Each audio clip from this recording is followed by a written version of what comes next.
some rebuttal time. Yes, Your Honor. 5 minutes for rebuttal, please. That'll be fine. We're ready to go whenever you are, sir. Good morning, Your Honor. I represent the appellant, Federal National Mortgage Association, in this appeal. There are several issues I'd like to discuss here today. If this court has no immediate questions, the first issue I'd like to proceed to is our sufficiency of the evidence claim. Now, we are challenging the sufficiency of the evidence behind the trial court's ruling that Fannie Mae failed to prove who owned the property at trial and failed to prove that it named that person as a party, as a defendant in the case. Now, under this court's decision in Colson, a sufficiency of the evidence claim is reviewed for competent substantial evidence. Under this court, can I just kind of cut to the chase, if I may? You're taking the position here, as I review your brief, that the suit was brought against the individual, the son, okay? And he was only named, and what was attached actually is the actual note that was signed by his parents. And let me go one step further, that you're taking the position that there was a stipulation that he's the owner of the property. And because there's that stipulation, which the court did not accept, you believe that there was error in the court granting he used the word directed verdict, but basically granted the dismissal of this case. In a nutshell, that's your position, correct? In a nutshell, yes. Okay, which then leads me then to was there anything that Fannie Mae did in this case to tie in the fact that, let's just assume that stipulation comes in. Yes, he owns a property. Is there anything was presented by questioning or anything that the note that was attached by his parent, that he took it, he owns a property, but he took it subject to the note, or he had some interest for this property, anything to tie that in order to have that kind of be in the record to support your position? Yes, Your Honor. Well, that was the stipulation. So we alleged in our complaint, and the complaint was judicially noticed by the trial court at the trial. We alleged in our complaint. Let me stop you there, because as I understand the record, and correct me if I'm wrong, I thought that there was a request to take judicial notice of the complaint, and then the complaint that indicates that the son, owned the property. But I thought the court here said, I'm not going to take judicial notice of a complaint. A complaint is a complaint.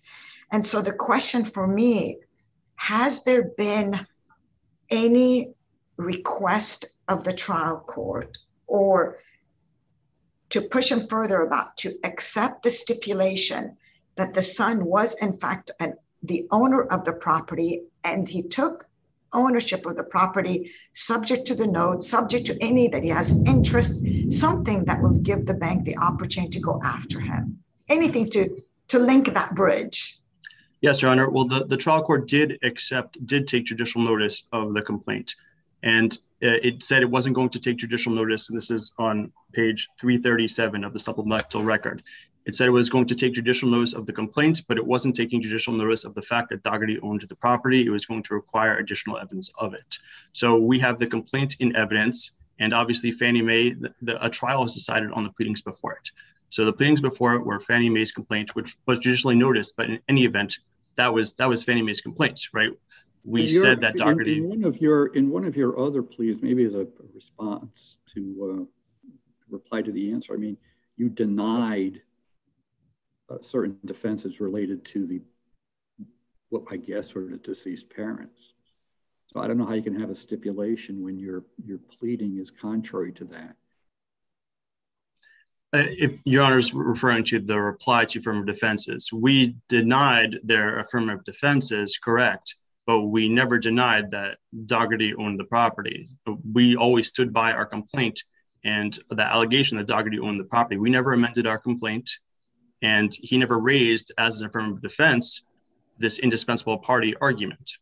But another thing that troubles me, though, is you took a position in your pleading, and as best I can tell, the fellow's sitting in the courtroom.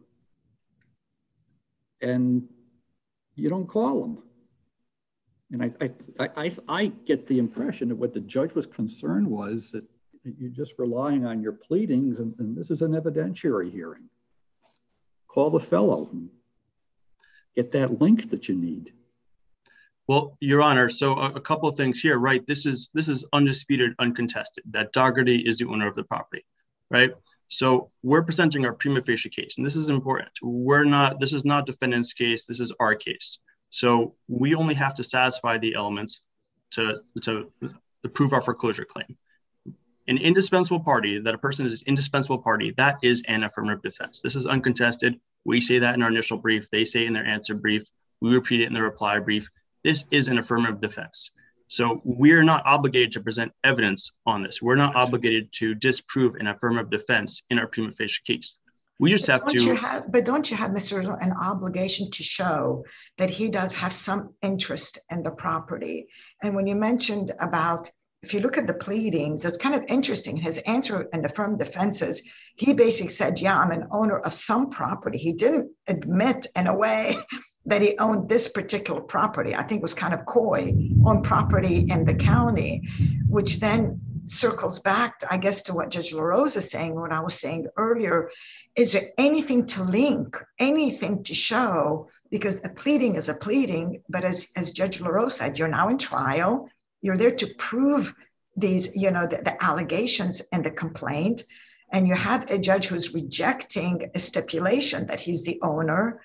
And so this is where I'm kind of, help me out, help me to understand, if that in fact happened at trial. Well, Your Honor, and this is related to our due process argument as well. So we're raising this under sufficiency of the evidence claim, right? So we're saying that an appellate court reviews sufficiency of the evidence for substantial evidence. We're saying the trial court's finding that didn't have any evidence before it as to who the property owner was is not supported by the record. So let's look at the record. We have our complaint, which is judicially noticed. Fine. Whether or not Fannie Mae took any other arguments or steps at trial, let's just put that aside for a second. That is before the court. We have Dougherty's repeated admissions in open court to the trial court that he owned the property. And this is what he says. Your Honor, in this matter, the borrowers are deceased. Mr. Dougherty is their son. He is a fee simple owner of the property. So you have the lawyer saying that, right? That's the lawyer saying that.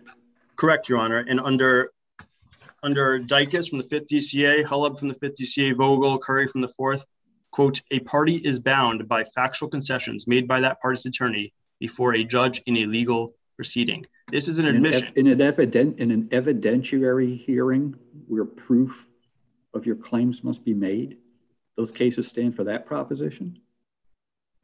I mean, this is our prima facie case, right? And if he gets up before the trial court and he says, yeah, I agree that I've agreed that they're entitled to foreclosure. I agree that I defaulted. This is his counsel saying this. My client agrees to all these allegations. I stand aside. Are we required to present evidence on those uncontested facts? And what the courts have said is no, you're required to accept the trial court's factual concessions, admissions. And an admission can occur during trial. It doesn't have to occur in an answer, which was poorly worded, as Your Honor noted. An admission can occur during trial. And that's a rule of civil procedure 1.190B, which we cite in our brief. So an admission can happen during trial. And that is exactly what happened here. He admitted the allegation in our complaint at trial. He said to the trial court, I own the property. He said this repeatedly. And so what we're saying is there's no evidence before the trial court that supports its finding that we didn't name the property owner. And I recognize our counsel is a bit blindsided by this issue, which is a due process concern.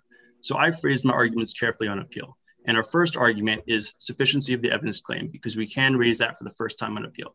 And our argument is, and this court reviews, is there evidence supporting the trial court's finding that we failed to prove who the property owner was, that it didn't have evidence regarding who the property owner was. So this court looks at what was before the trial court when it made that ruling. Is there something in the record that supports its finding? And what you have is the complaint judicially noticed, but just put that aside, you have defendant's admissions. And he says, his counsel says, they named us as a defendant, they named us as the property owner, we admit it. We admit it. And he says that repeatedly. So that's what the trial court is confronted with. And again, this is the sufficiency of the evidence claim, because I recognize we didn't make all the appropriate arguments at trial. We didn't do that because we weren't on notice that this was going to be an issue. Again, this is an affirmative defense. We don't normally have to prove this in our prima facie case. This is not something that we're normally prepared to prove. And that is pursuant to case law from this court and others, which talks about the element for a foreclosure case. If this is an additional element that we now have to prove going forward, it would be helpful for an opinion to note that, because right now the case law does not say that we have to prove that we named all indispensable parties in our prima facie case. In fact, the rules of civil procedure say that indispensable parties is an affirmative defense. And my colleague admits this in his answer brief. He says it's an affirmative defense. We do not have to, this is Custer from the Florida Supreme Court, we do not have to disprove affirmative defenses. So we get up there, we stand by our pleadings, we make our case, we say we're entitled to foreclosure, we satisfy all the elements, and then Dougherty says, yeah, I admit that I own the property, and he says this repeatedly. And the trial court rejects that stipulation. And the trial court says, no, I'm going to require additional evidence of it. And I'd just like to transition, if this court doesn't mind, since I'm running up on my 15 minutes here, into that due process argument here. Judge Kuzem, I cited extensively in the brief your decision in D. Giovanni, and that is central to our argument here. And I don't want to get, if this court disagrees with the sufficiency of the evidence argument, that's fine, because we have an equally compelling argument regarding due process. Judge Kuzem, in D. Giovanni, you wrote, a trial court, quote, must not independently investigate facts in a case, and quote, cannot seek the production of evidence that the parties themselves never sought to present. That is exactly what happened here. We did not, nobody raised this issue of if we named indispensable parties. Nobody was raising this issue. It was the trial court who injected that into the proceedings by rejecting the stipulation, by saying that I need to see other evidence that Dougherty owns the property. D. Giovanni says you cannot do this because that gives the appearance of partiality. Whether the court is partial or not is beside the point. It gives the appearance of partiality. That alone is reversible error. It is a due process violation. And I don't raise due process concerns lightly, but D. Giovanni is exactly on point. Second, Mr. Rosenberg? Yes, Your Honor. Well, let me ask you a question. Suppose parents aren't dead. Suppose they're living in the house, and suppose the son comes in and says, yeah, I'm the owner, and the foreclosure proceeds and a foreclosure judgment is entered. Isn't there a problem with that? Two responses to that, Your Honor. First, it was uncontested below that they are deceased. Dougherty said it. No, well, but I think what the trial court was concerned with is we have this guy who's being sued by the bank, and the guy is saying, oh yeah, I own the property. Yeah, it's mine. But as Judge Kuzam was saying, where is the link? Where is anything to show that this guy actually owns the property? What if somebody is still actually living in the house and you're just entering this foreclosure judgment against the property, and there's nothing before the trial court to make it clear that this is actually the right person who's being named? It wouldn't be an indispensable party argument necessarily. I mean, it would, but not in the way, more in the way I think Mr. Waslick has framed it than in the sense that you're framing it. So wouldn't that be a problem? Well, Your Honor, I mean, so if they are owners of the property, then they're indispensable parties under case law from this court. So that is their defense to make, and they can make that by a motion to vacate under 1.5. But if the actual owners of the property aren't the ones being sued, I mean, who's supposed to make that defense for them? I think then that's a due process problem right there, right? Well, I mean, it is if the party raises it, right? I mean, we don't know. It's not our burden to disprove. Do we have to prove that there are no other owners besides Dougherty? This is not part of our prima facie case. Now, don't you have to prove that you're suing the right person? We have to name them in the complaint, and then it's up to them to say if they're the wrong person or not. That's why. Why is it up to them? I mean, what do they care if it's not? If they don't really own the property, you're going to depend on that person to defend the interests of somebody else? I think the point is that rights are articulated by parties. It is the party's obligation to make these arguments. And Dougherty was certainly welcome to present a case and say you failed to name my parents as indispensable parties. I think you're missing my point.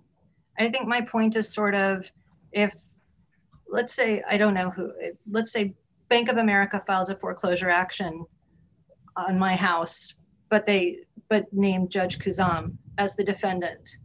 And she says, yeah, sure, I own that house, absolutely. I mean, she's not going to say, oh, no, it's Judge. I have to depend on her to say, no, you may want to say something to Judge Joachim about this.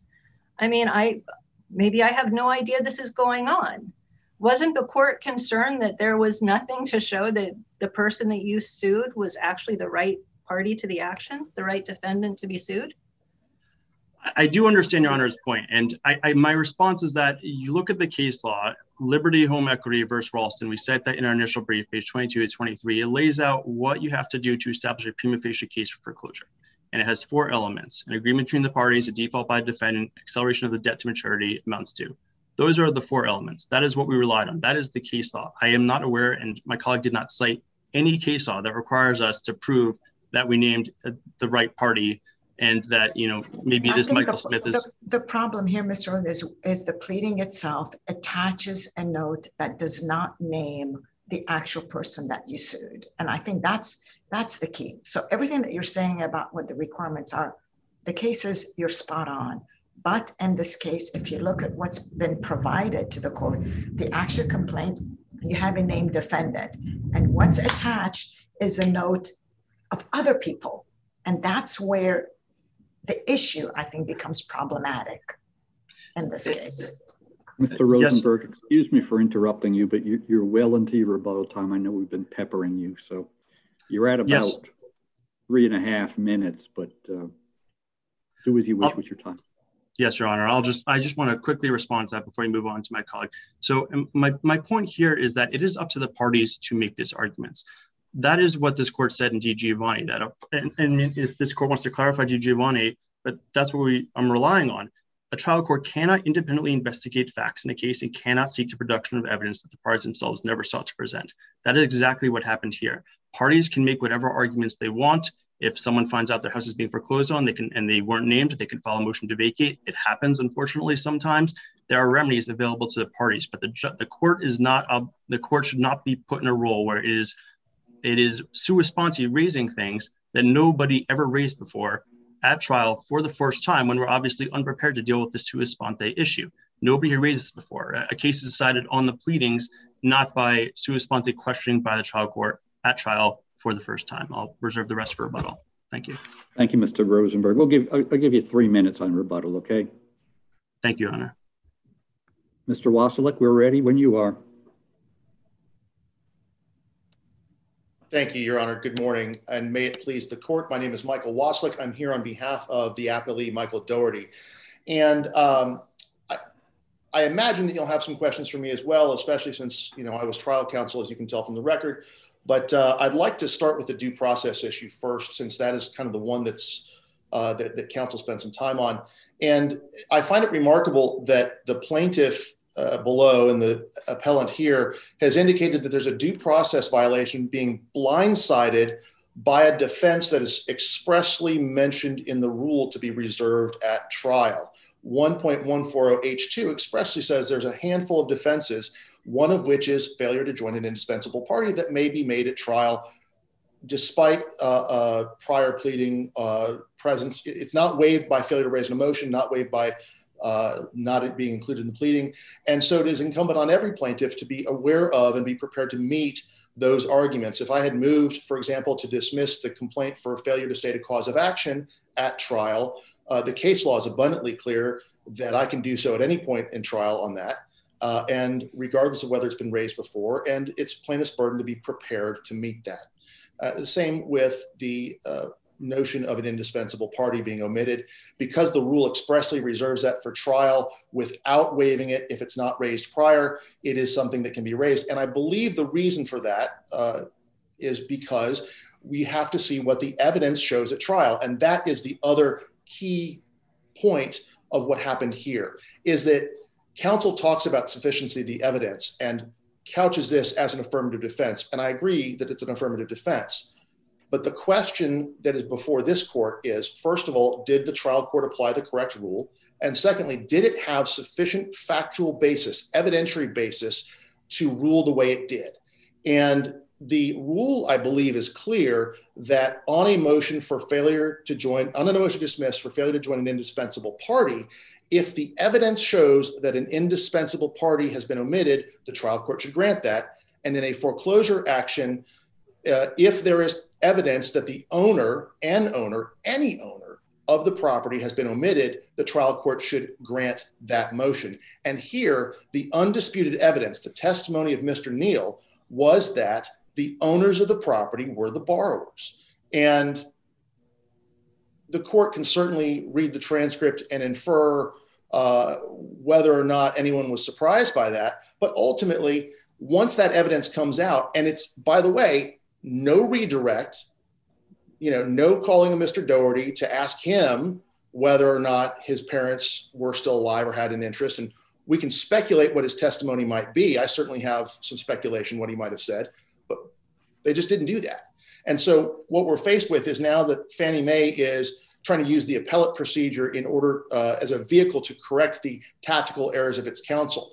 And perhaps those tactical errors can be explained by the fact that Fannie Mae's trial counsel may not have expected that argument, may not have expected that testimony. But the problem is that it's incumbent upon the plaintiff in a trial to anticipate and prepare for such arguments. And in this case, where you have a situation where the borrowers on a mortgage are not named as defendants at all, and in fact, there's no mention of them in the complaint. Let's just assume this, Mr. Watson. Let's just assume if they were named in the complaint, and then if at trial there's been a stipulation that your client owns the property, we'd be in a different position altogether, because then at that point, if there's a stipulation as to I own the property, and if all the parties have been properly been sued and everybody is before the court, you don't dispute the fact that that if both sides agree or stipulate to ownership, that the court at that point would be bound to accept that stipulation under that limited fact. In that alternate universe, I would agree. In this case, we don't have that stipulation. And I would point to the transcript at the beginning of the trial where the trial court asked the parties if there were any agreements. And that's at the record, supplemental record 314, which is page 4 of the trial transcript, lines 15 through 18. The trial court says, are there any agreements of the parties? And, counsel for defense, that was me, as the first answer, no, there's none. And Mr. Barsky, who was trial counsel for plaintiff, also agreed. There were no agreements that needed to be brought before the court's attention. So at that point, at the beginning of trial, there's no agreements. And throughout the course of the trial, there's no agreements that are resolved. And certainly, most importantly, there's no agreements proffered or considered about what, if any, interest John and Geraldine Doherty, the parents, the borrowers, may have had at that point in time. And again, we can speculate what Mr. Doherty's testimony would be. We can speculate what might have been if in a different universe. But if there had been a stipulation offered and accepted, and there was a meeting of the minds, and we talk about that a little bit in our brief, if we agreed on a specific fact that was stipulated, that would be different. And the characterization of a stipulation about Michael's interest, I would point out one additional time that imagine if, again, we may be talking about an alternate universe here because the undisputed evidence before the court was that John and Geraldine were the owners. But in a universe where Michael, John, and Geraldine had joint interest, omission of any one of those three would have been sufficient to sustain a motion for involuntary dismissal based on the failure to name an indispensable party. And Mr. Neal's testimony in this case, the trial witness, once he said they're the owners, and that testimony was not equivocal.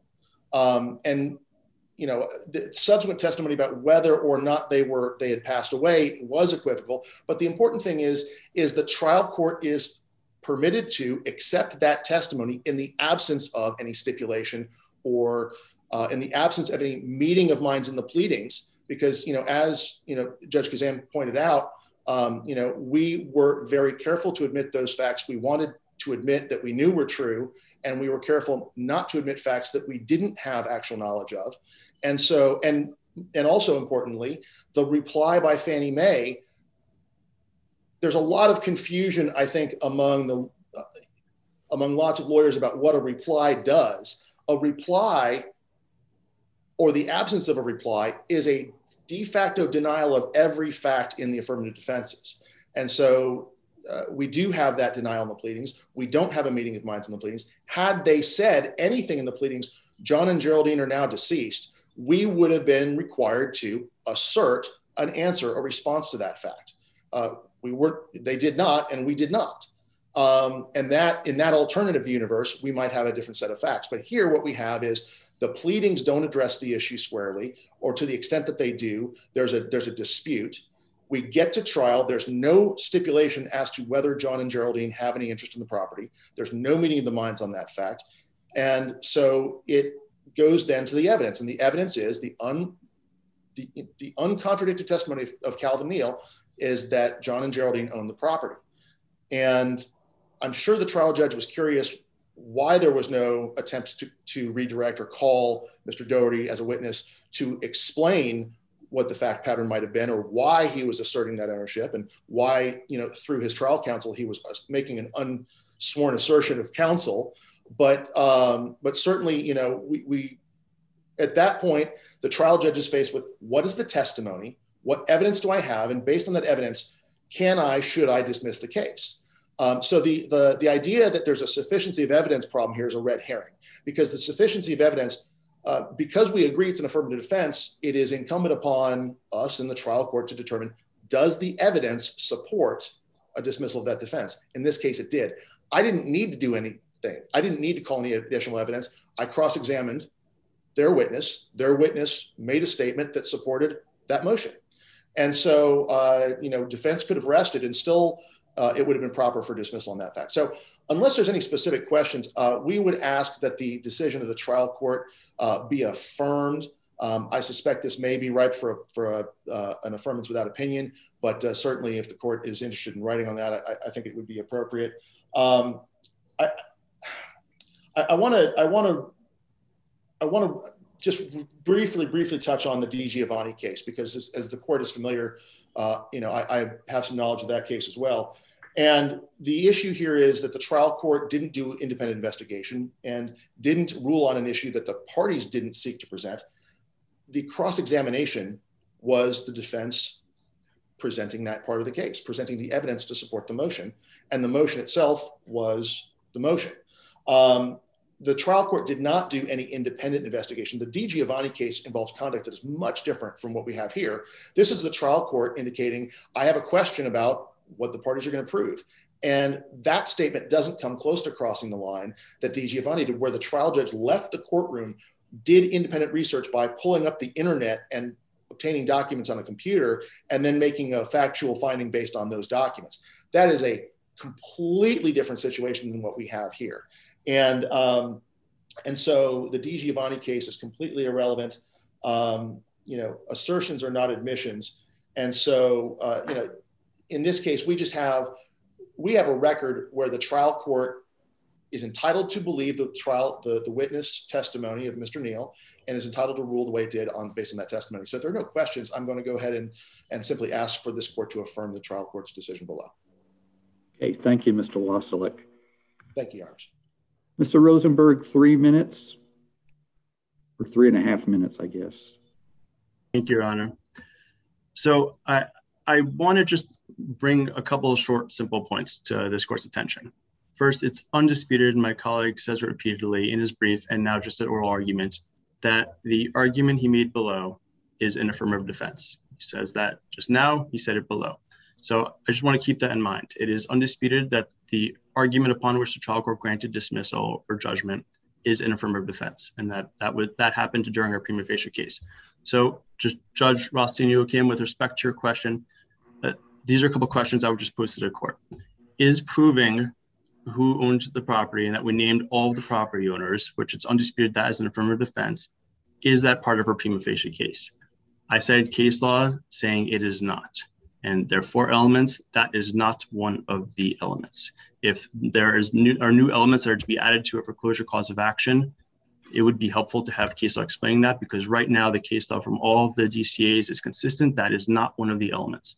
Also, under this court's decisions in Haas, on a motion for involuntary dismissal made at the close of plaintiff's case in a non-jury trial, a trial court is limited to determining whether or not the plaintiff has made a prima facie case. So the trial court is only supposed to look at, have we presented proof on those 4 elements? That is it.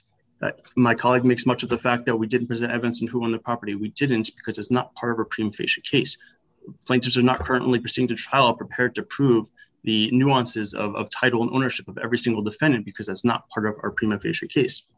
So with that said, admitted that this is an affirmative defense, and by implication that is not part of our prima facie case, the question I want to ask is this an issue that a trial court can raise sua sponte, and why? Can you, for instance, if we move for summary judgment, can a trial court raise this issue sua sponte in summary judgment? If we move for default judgment? Let me interrupt you, Mr. because it troubles me, and I think I don't think you understood the questioning that we're asking you. Your client bears the burden to prove that they're entitled to foreclose on this specific property. And what did your client choose to do is to attach a note to the complaint that your client that you choose to do, and the note basically says somebody else owns the property. You named a defendant that's not named in that note. So the obligation remains that you have to prove that you sued the correct defendant, and that bears your proof. So the 4 elements you're saying, that goes to the very beginning of the element where that bears the burden that you have to show because you chose to attach that note. You chose to attach that note that shows other people own the property. So what the judge did in this case, he has all that in front of him. You bear the burden, and the judge goes, wait a minute, are you going to prove? Are you going to prove? Are you going to show something? Are you going to show me anything? So I want to make it clear because I wrote the opinion, Giovanni, that was very different from the facts in this case. And I think Mr. Waslick indicated that this is a judge going outside the record completely. So I don't want you to think that we're creating new law or we're trying to create an added burden, but it goes back to the core. What is the responsibility of your client in this case? So I just wanted to say that because I think you're missing our point. Yes, John, I realize I'm out of time. So I would just ask that this court reverse the reasons in our brief and the reasons expressed at oral argument. Thank you. All right. Thank you. Thank you, Mr. Rosenberg. Thank you both. We are going to take a 15-minute break before we address our last 2 cases on the docket.